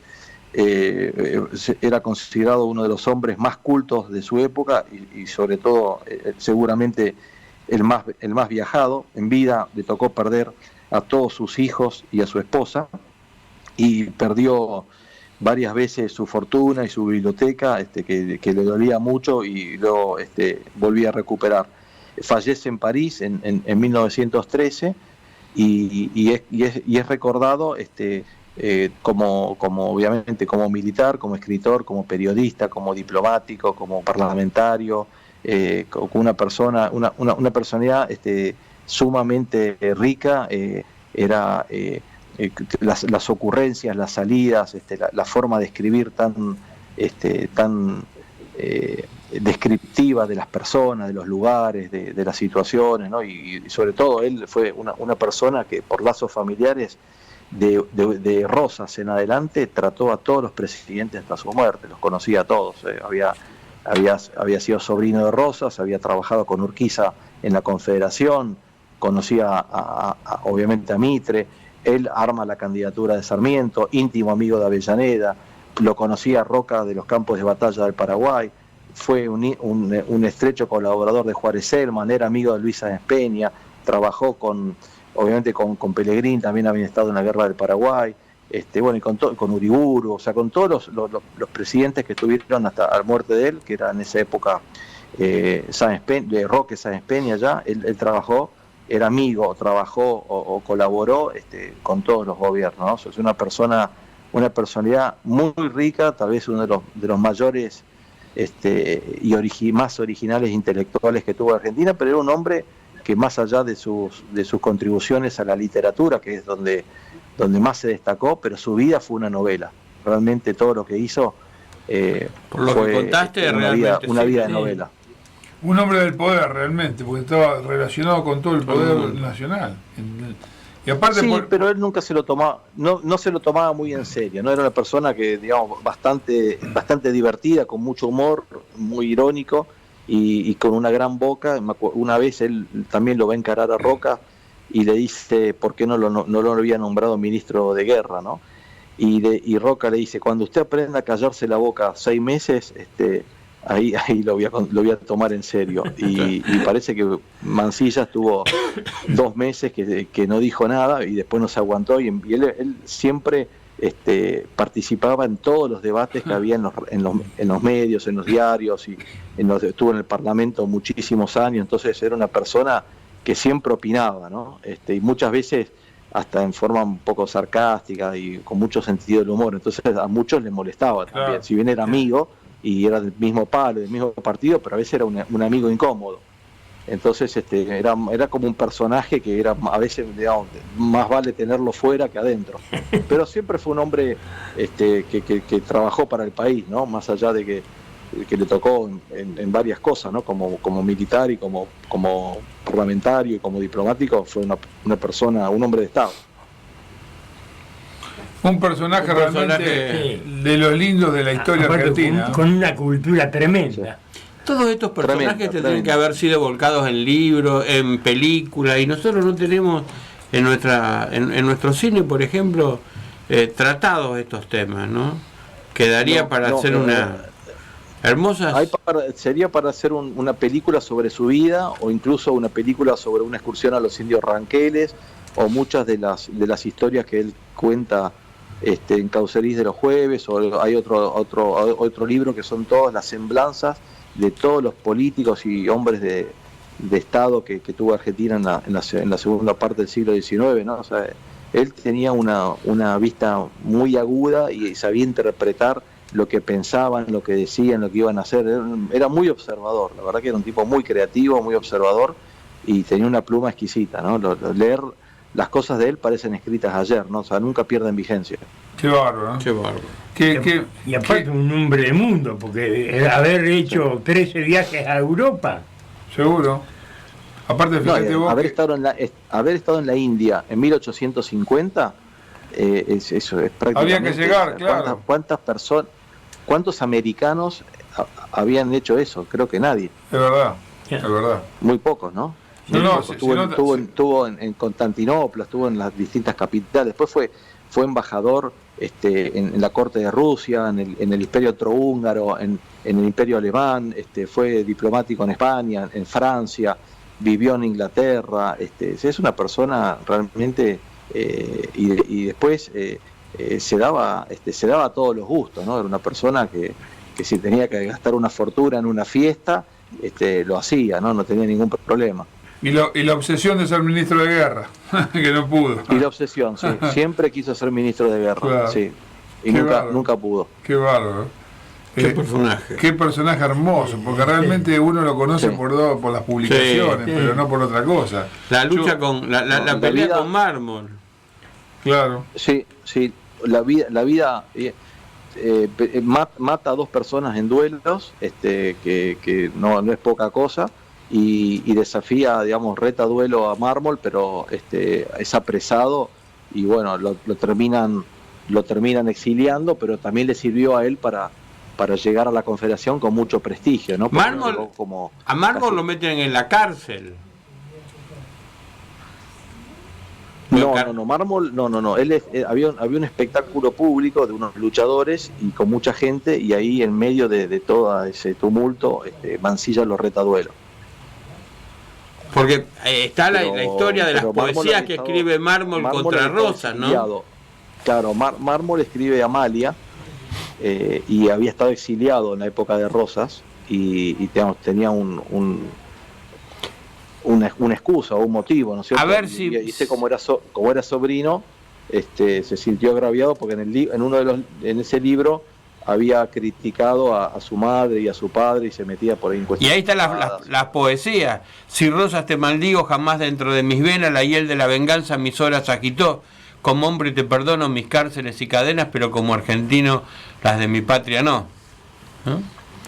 Llegará el día terrible de venganza que clamarán los pechos que oprimen la ambición, y entonces de esos perros que abominamos tanto, ni el polvo de sus huesos la América tendrá. Eso lo escribe Mármol en la cárcel, cuando estaba en la cárcel, porque Mármol no era pretendiente de la hija de Rosas.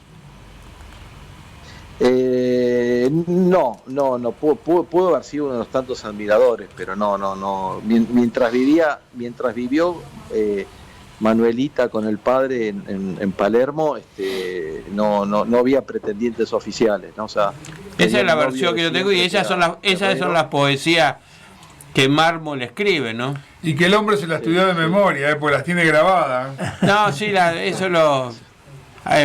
como me gusta mucho, muchas poesías las estudié, las conozco, ¿no?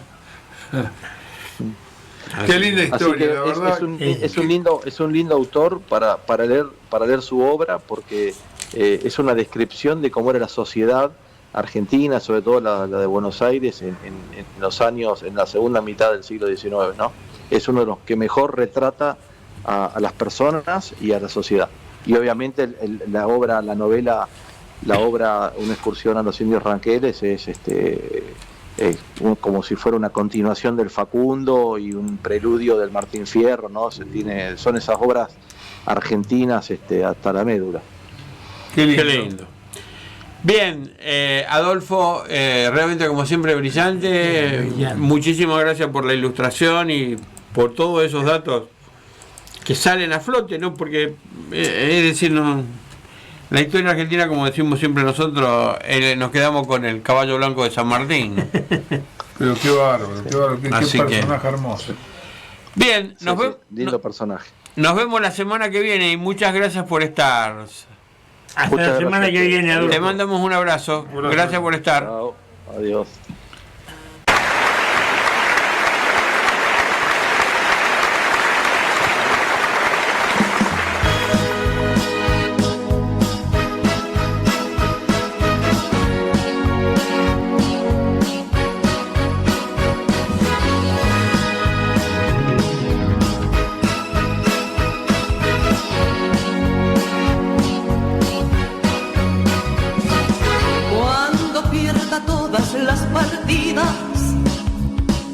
Cuando duerma con la soledad, cuando se me cierren las salidas y la noche no me deje en paz, cuando sienta miedo del silencio, cuando cueste mantenerse en pie, cuando se revelen los recuerdos y me pongan contra la pared, resistiré erguida frente a todo, me volveré de hierro para endurecer la piel, y aunque los vientos de la vida soplen fuerte, soy como el junco que se dobla, pero siempre sigue en pie, resistiré para seguir viviendo,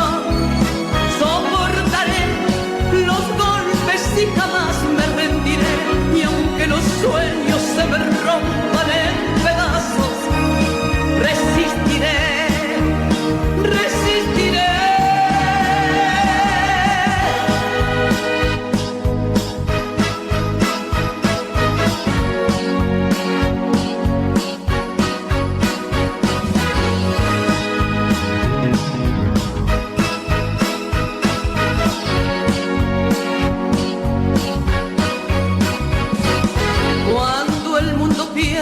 Toda magia, cuando mi enemiga se cayó,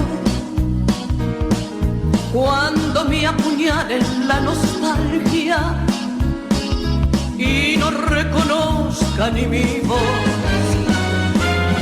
cuando me amenace la locura, cuando en mi moneda salga cruz, cuando el diablo pase la factura, o si alguna vez me faltas tú, resistiré erguida frente a todo, me volveré de hierro para endurecer la piel, y aunque los vientos de la vida soplen fuerte, soy como el junco que se dobla, pero siempre sigue en pie, resistiré para seguir viviendo. Bien, se nos fue el tiempo, pero antes de despedirnos vamos a saludar a la madre de nuestro amigo Eduardo Serino, que cumpleaños. ¿Cuántos son, Eduardo? Y unos cuantos, no lo vamos a decir. No, porque no nos va a dar torta ahora cuando vayamos y le caigamos de sorpresa. Si no nos va a dejar entrar. Pero no por suerte, un nuevo año y la verdad que muy bien. Bueno, gracias a Dios. Eso es lo principal. Seguro, le mandamos un beso grande. Para la Alicia. Para la Alicia, un beso grande y que haya torta. Esperemos mañana en el bar, esperemos recibir algo de torta. Bien, esto fue todo. Historia y Valores, el programa de la Fundación General José María Paz. Hasta el próximo miércoles a las 17 horas. Hasta el próximo miércoles. Saludos. Usted está sintonizando